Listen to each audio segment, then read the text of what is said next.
dia, estamos de volta aqui à sabatina com o candidato do PSDB à presidência da República, o senador Aécio Neves. Senador, o ex-presidente Fernando Henrique Cardoso é o principal fiador político da sua candidatura e o senhor tem feito uma coisa que outros candidatos em outras eleições presidenciais não fizeram, que é, de certa forma, destacar o legado do governo dele, as realizações e celebrar isso durante a campanha. No entanto, a pesquisa mais recente do Datafolha mostra que 57% dos eleitores dizem que jamais votarão em alguém indicado por ele. O senhor vai mostrar o presidente Fernando Henrique na televisão, na propaganda eleitoral, quando começar em agosto? Você vai mostrar ele pedindo voto para o senhor? Baltazar, em primeiro lugar, se esse número é real, é uma tremenda injustiça. O que o presidente Fernando Henrique fez pelo Brasil é o que possibilitou que o governo do presidente Lula existisse e tivesse os indicadores que teve. Não teria governo de presidente Lula sem o governo do presidente Fernando Henrique. E vou confessar algo aqui que talvez eu nem precisasse, porque sai um pouco aqui do estereótipo do candidato e fala da pessoa. Olha, eu estou numa caminhada já há algum tempo. Tenho andado pelo Brasil e tenho conversado com muita gente. Mas eu vou confessar aqui hoje a vocês. Nada, absolutamente nada, do ponto de vista pessoal, tem me dado tanta alegria e tem me acrescentado tanto quanto a companhia do presidente Fernando Henrique. Fernando Henrique é um estadista. Fernando Henrique pensa o Brasil.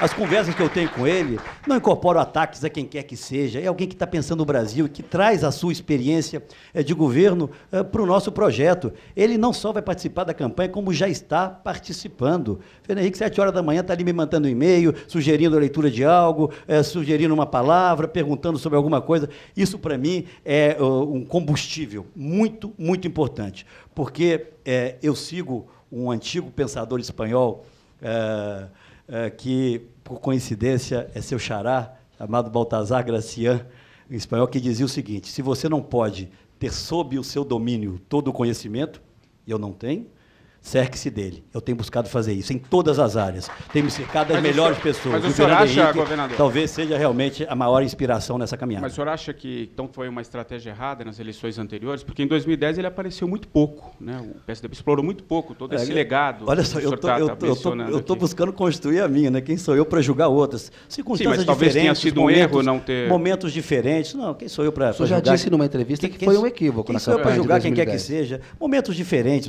Olha, vamos olhar para frente. O que eu vejo essa campanha, volta e meia, é gente olhando para trás. Olha, eu quero discutir o presente para construir o futuro. É isso que me faz estar aqui, é isso que me faz, daqui a pouco, estar em Brasília, no Senado, discutindo alguns temas, depois no Ceará, a Santa Catarina, no dia seguinte.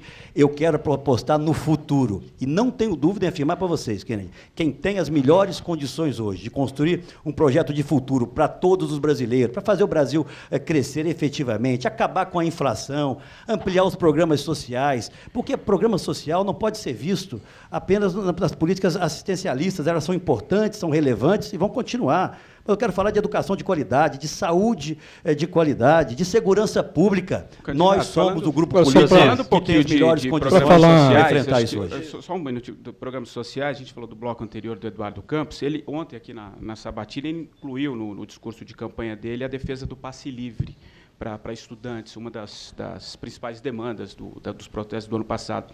Ele afirmou que pretende colocar o tema na sua proposta para a educação como forma de permitir os alunos da rede pública ensino integral. O que o senhor pensa sobre isso? O senhor acha que é viável, é factível ou não? Olha, em primeiro lugar, é preciso que as coisas fiquem muito claras. Essa é uma responsabilidade municipal.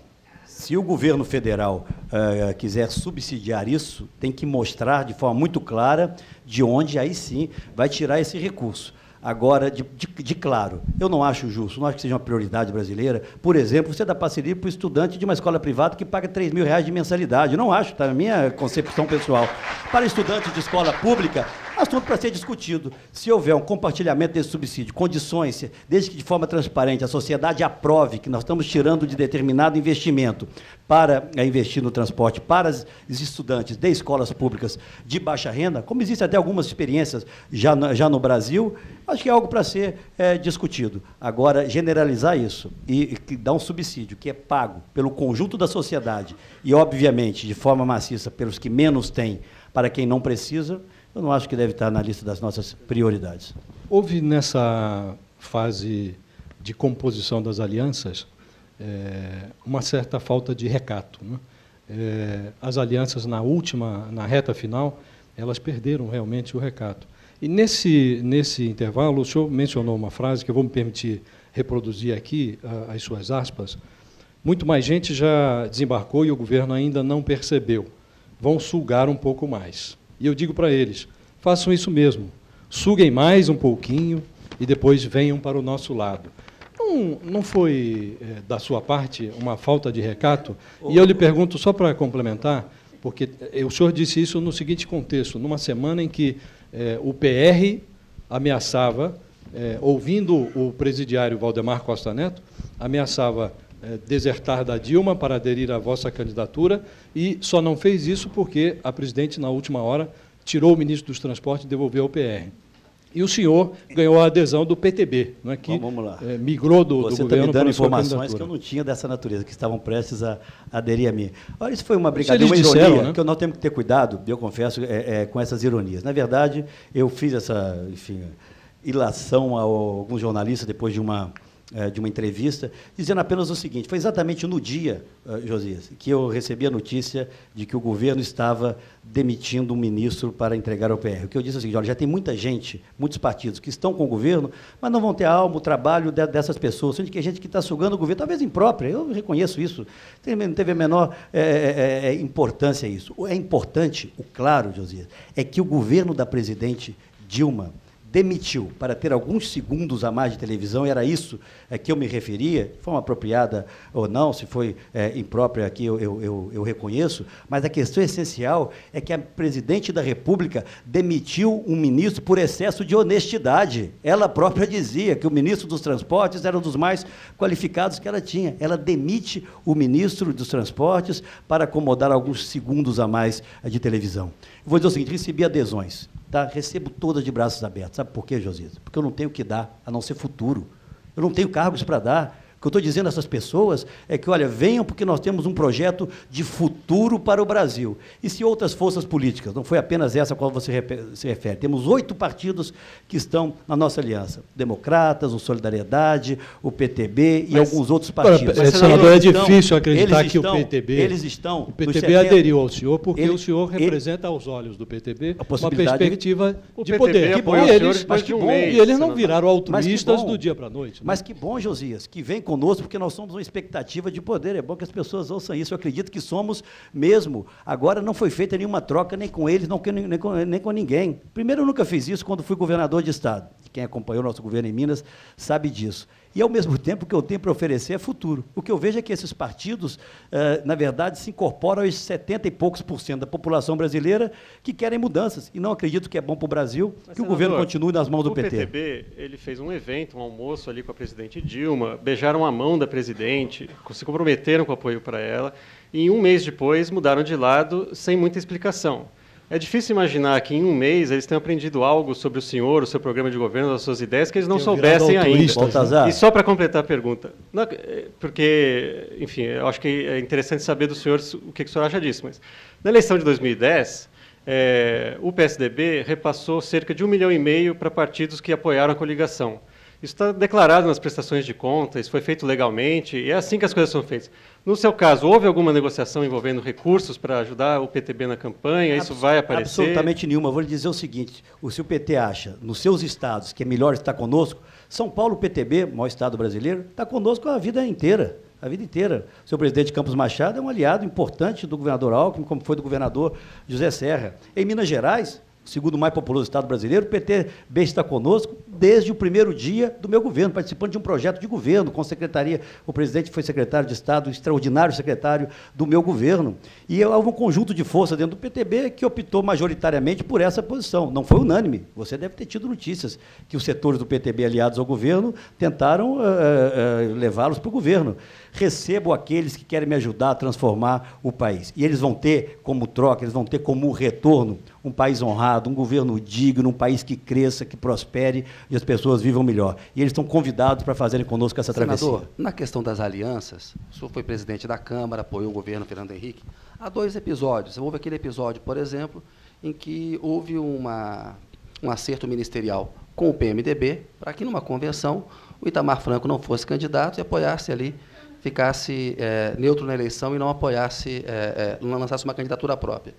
Na questão da compra de votos, que o Eduardo Campos ontem aqui nessa sabatina igualou ao mensalão em termos de gravidade, compra de votos para aprovar a emenda da reeleição, o governo Fernando Henrique evitou uma CPI, dando 2 ministérios ao PMDB. Então, essa questão de troca de ministério, de apoio político, isso não aconteceu também no governo do PSDB que o senhor apoiou? Eu não vejo dessa forma, que não dá para comparar essas coisas. Eu acho que ali o candidato, meu amigo Eduardo, comete uma injustiça. Essa denúncia de compra de votos da eleição foi investigada e foi arquivada porque não houve provas em relação a isso. Comparar isso... Na verdade, ela nunca foi investigada. Comparar, foi investigada e não houve prova. Na verdade, é essa. A Procuradoria arquivou todos os pedidos de porque investigação. Porque não houve provas, não houve Baltazar. CPI. Mas não dá para você achar que a Procuradoria é boa aqui tinha e até gravação. Ruim lá. Você pode até argumentar, pode-se argumentar que o presidente então, não tivesse... Mas havia gravação. Né? O meu sentimento. Eu era congressista. Não houve isso, não houve nenhuma movimentação. Se algum... O próprio presidente Fernando Henrique, me permita, por favor, interromper o senhor, porque numa sabatina aqui nesse teatro, em 2007, ele falou sobre esse assunto. Ele admitiu a possibilidade que tivesse ocorrido compra de votos, mas naquela votação, mas disse que nem ele, nem o governo, nem o PSDB tiveram nada a ver com isso. Mas é disso que nós estamos falando. Se alguém recebeu de alguém um benefício pessoal... Não sei. Teria sido melhor esclarecer tudo naquela época? Veja, mas foi investigado, Baltazar, e não foi encontrado nada. Né? Como comparar isso com o mensalão, meu Deus. Mas o mensalão foi investigado por um procurador-geral indicado, mas votado da categoria. O Geraldo Brindeiro, ele foi indicado seguidas vezes, e não foi só um caso que ele arquivou, né, senador? Ele teve o apelido de engavetador-geral da República. Olha, eu não sou advogado de defesa do presidente Fernando Henrique, até porque ele não precisa. A minha opinião, a do Aécio, parlamentar, é que não houve compra de votos para a reeleição do presidente da República. O Brasil queria que o presidente Fernando Henrique e a maioria do Congresso pudesse ser reeleito. Ponto. Vamos falar, gente, de futuro. Vamos falar do que as pessoas precisam ouvir. Isso é um tempo muito valioso. Antes da próxima pergunta, vamos... Eu precisava introduzir mais um vídeo. Baltazar, para concluir, apenas o seguinte. Eu acho que o PT concorda conosco, porque governou 12 anos, não tentou hora nenhuma reabrir esse processo. Por que não tentou investigar isso de novo? Estava com o comando de tudo isso. Esqueceu isso. Meu Deus, vamos falar de realidade. A realidade é que, no caso do mensalão, os principais líderes do PT e do governo hoje cumprem pena porque desviaram recursos públicos em benefício de um projeto de poder. E ponto final. Introduzir mais uma manifestação do público colhida pelo UOL ali. Eu gostaria de saber o que vocês fariam para poder acabar com a corrupção. Vamos lá. Eu acho que essa sim. Só para fazer uma inflexão, aproveitar a pergunta dela, o Kennedy fez uma observação, e aí não é possível negar uma realidade. Esse tipo de composição política em que o partido oferece apoio congressual em troca de cargos, e isso ocorreu no governo do PSDB. O Renan Calheiros foi ministro da Justiça do presidente Fernando Henrique. Né? Isso não é história. Não é? O Jader Barbalho mandava e desmandava na Sudã, houve desvios lá muito expressivos. Não é? Agora, quando um partido como o PTB adere à vossa candidatura, não terá sido por altruísmo. Né? Então, o que se deseja é que o senhor diga como é que vai ser isso diferente no seu governo. Né? E aí, Josias, eu vou dizer, eu começo respondendo a você para chegar à pergunta. Vai ser exatamente como foi no meu governo de Minas. Durante 8 anos em Minas Gerais, eu governei o segundo estado mais populoso do Brasil, com absoluta transparência, transformando o estado no estado proativo. Minas Gerais é o único estado brasileiro onde 100% dos servidores são avaliados por desempenho, têm metas a serem cumpridas e, se alcançam essas metas, são remunerados com 14º salário no final do ano. Com isso, para chegar ao final e não cansá-los apenas com a propaganda de Minas Gerais, mas ela é real, Minas tem a melhor educação fundamental do Brasil e tem alguns dos melhores indicadores em saúde. O 4º do Brasil, perdendo apenas para os estados do Sul, e o melhor da região Sudeste. O quadro político não pode ser desqualificado e desconsiderado por ser político. Eu acho que você pode buscar, sim, em quaisquer partidos, quadros que ache qualificados para ajudá-los a governar. O que você não pode é criar feudos, entregar nacos de poder, como entregou o governo do PT, a estruturas carcomidas do Estado brasileiro, dentro do próprio PT, que fizeram com as agências reguladoras, Josias, do Brasil, viraram instrumentos ali para cometimento de crimes, o que fizeram com alguns dos ministérios de porteira fechada, onde aqueles que foram fascinados voltam pela porta dos fundos e acabam mandando de novo nesses ministérios. Olha, eu tenho uma história de vida. O que eu tenho a oferecer ao Brasil é a minha história, as minhas convicções. E nós temos que acabar com esse sentimento de impunidade que graça no Brasil hoje. Por isso, eu defendo uma reforma do Código Penal, uma reforma do Código de Processo Penal e que o governo central, o governo federal, assuma o controle e apresente ao Brasil uma política nacional de segurança pública que não existe hoje. Vocês vão se lembrar, eu ouvi alguns anos atrás o ministro da Justiça dizendo que as nossas cadeias eram masmorras medievais. Acho que essa foi a expressão que ele usou. Passaram 3 anos desse governo. Vocês sabem quanto foi executado daquilo que foi aprovado pelo FUPEM? O FUPEM é o Fundo Penitenciário, aprovado no orçamento, que já não era lá grande coisa, mas do que foi aprovado pelo Congresso. Sabe quanto o ministro utilizou para transformar as nossas masmorras medievais em algo minimamente digno? 10%. Sabe quanto do orçamento da área de segurança pública foi executada por esse governo? Menos de 40%. Isso é demonstração clara de que esse governo não trata a questão da segurança pública com a prioridade que ela precisa ter. Agora, senador, e segurança como é que o pública, governo federal... E segurança pública não é apenas responsabilidade dos estados. Controle de fronteiras, tráfico de drogas, tráfico de armas, tudo isso é responsabilidade constitucional do governo federal, que prefere terceirizar, transferir responsabilidades para os estados do que tomar uma atitude corajosa de conduzir, de articular as políticas nacionais, as políticas públicas de segurança. Eu queria trazer um outro assunto também, senador, que foi muito debatido na campanha de 2010, que é a questão das privatizações. Inclusive, foi muito debatido com o ex-governador José Serra. O senhor vê mais espaço para privatizações? Qual que é o projeto do PSDB nessa área? O que precisava ser privatizado, na minha avaliação, foi privatizado. Não dá para você imaginar hoje o setor de telecomunicações sob a gerência do PT. Você imagina a Embraer hoje, tendo como indicado um prócer do PT, quem ia comprar um avião da nossa empresa, talvez a mais competitiva que exista hoje no mundo? Voa a área de siderurgia, né?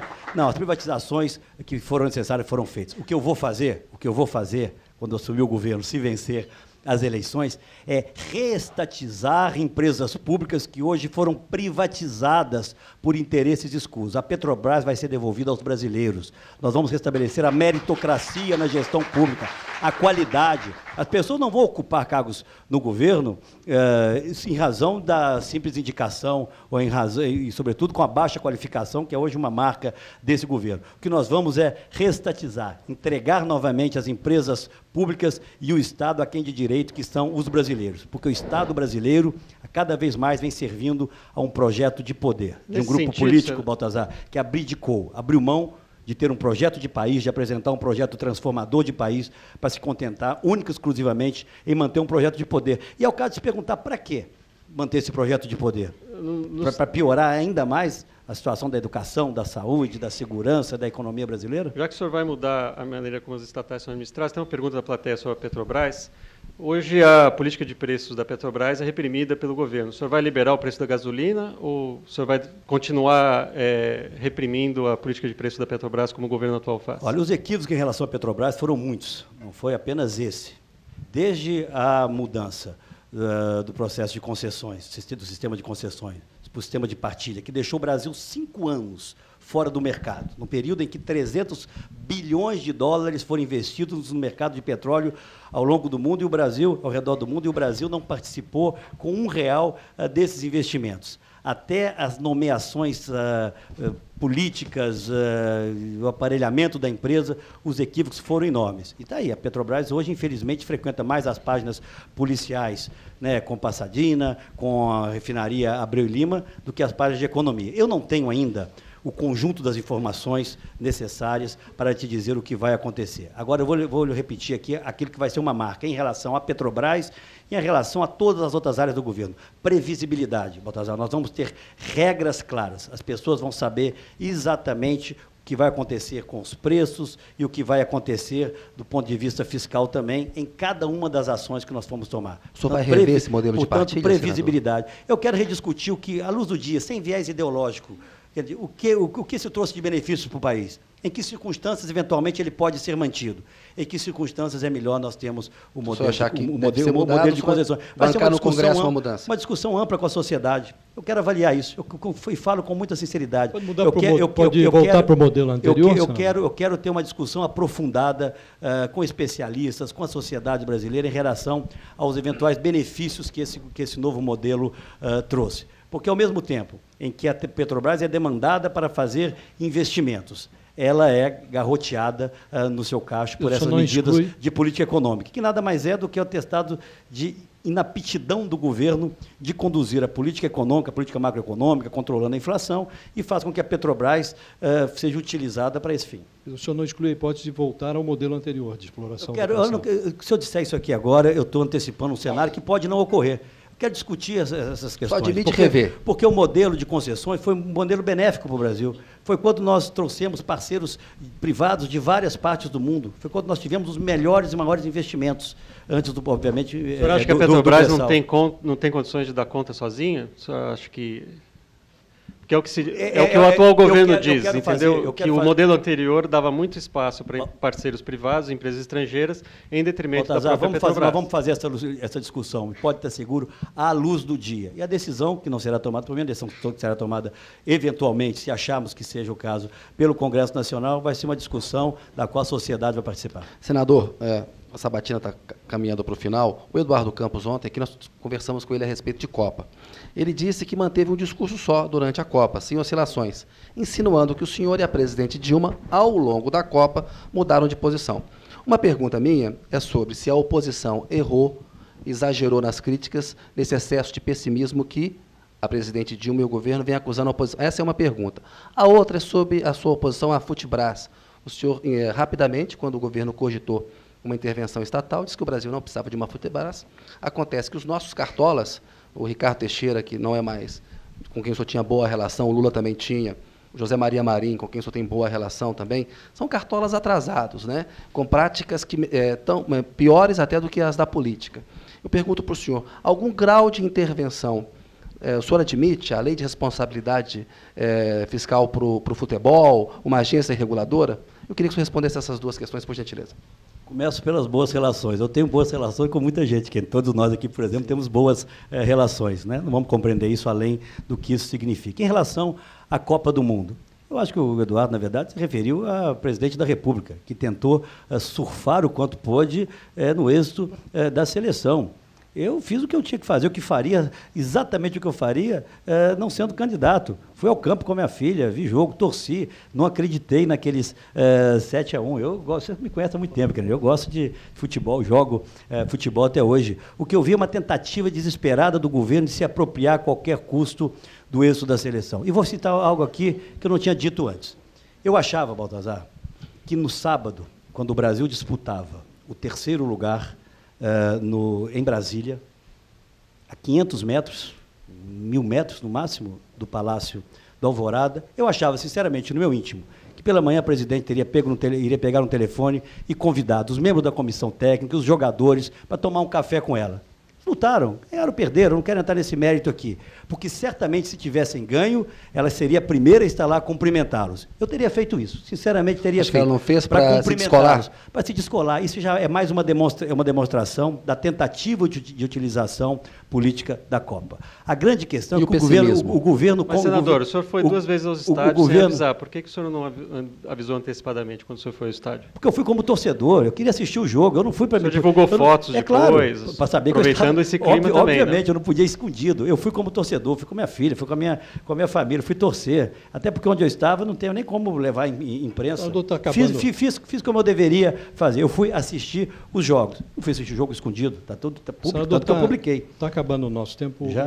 Pessimismo aí. O presidente Fernando Henrique... Agora, o senhor vai refinanciar a dívida dos clubes? Para concluir aqui a resposta ao Kennedy. O que eu acredito, e é necessário, é que haja, sim, uma lei de responsabilidade para o esporte. Isso eu acho. Agora, intervenção estatal, aquilo que propôs o ministro Aldo Rebelo, felizmente, aí eu quero dizer, mais uma contribuição minha à presidente da República, que no seu Twitter foi dizer que não criaria a Futebras, até porque se criasse, teria sido, Kennedy, a 14ª empresa criada no governo do PT, e a 7ª só no seu governo.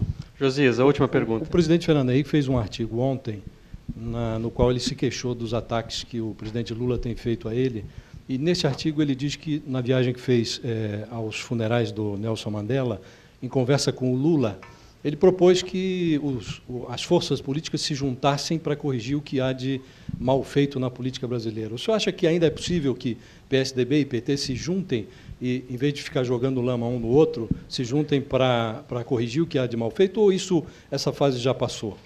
Eu gostaria, Josias, de viver um tempo onde os homens de bem, as mulheres de bem da política pudessem se unir em torno de um projeto de Brasil. Quando eu falo que eu não busco vencer as eleições para impor uma hegemonia do PSDB, eu falo com absoluta sinceridade.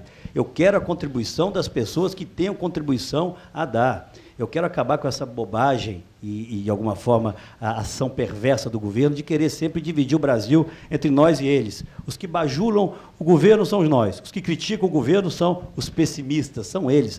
Nada disso. O Brasil precisa de algo novo, de uma nova convergência, num outro nível, infelizmente, com esses ataques. Eu acho que o presidente Lula tem ali um problema mal resolvido com o presidente Fernando Henrique. Esses ataques permanentes mostram isso. Mas eu acho, sim, eu não acho que alguém, apenas por ser meu adversário, só tenha defeitos. E tampouco alguém, por ser meu aliado, só tenha virtudes. Eu acho que existem quadros do PT que pensam o Brasil, que se preocupam com o Brasil. Infelizmente, o que eu percebo é que eles vêm perdendo força ao longo desse período final de governo. Ok, obrigado, candidato. Com isso está encerrada a sabatina. Muito obrigado a todos. Muito obrigado.